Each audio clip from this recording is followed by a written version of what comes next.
Questo tam tam si è diffuso in maniera velocissima.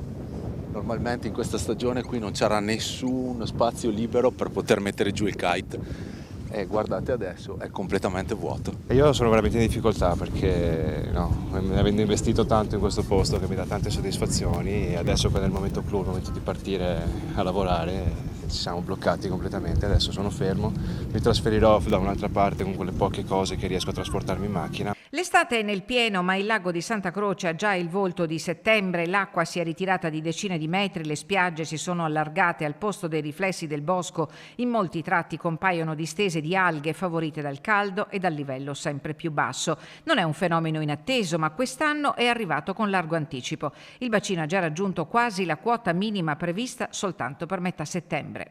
Mancando acqua, i consorzi irrigui chiedono le loro competenze ad Enel, che quindi non è un fatto di produzione di energia elettrica, ma è proprio un prelievo di acqua che dopo va praticamente ad irrigare i campi.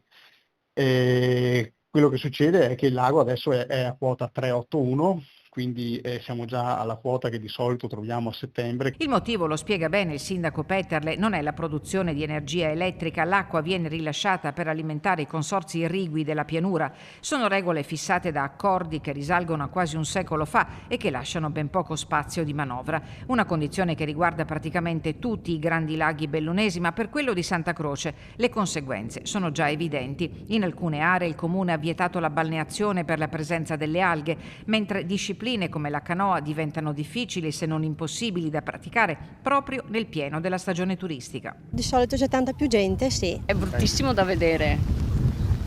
Io non sono del posto, mi spiace. Ancora a me?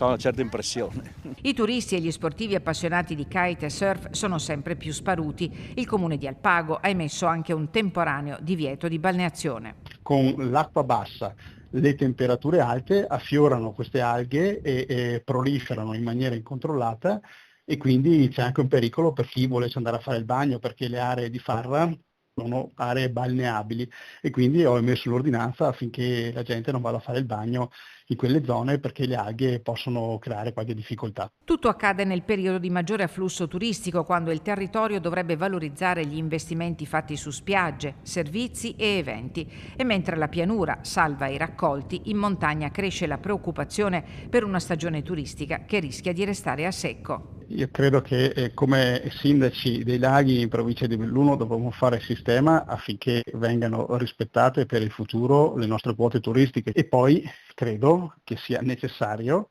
che chi utilizza l'acqua la utilizzi in maniera sostenibile e anche responsabile, perché sappiamo tutti che i metodi di irrigazione che possiamo anche osservare quando passiamo in macchina in alcune zone non sono proprio metodi di irrigazione moderni, ma sono metodi di irrigazione di molti anni fa che sicuramente non sono più sostenibili e non sono più compatibili con l'attuale situazione.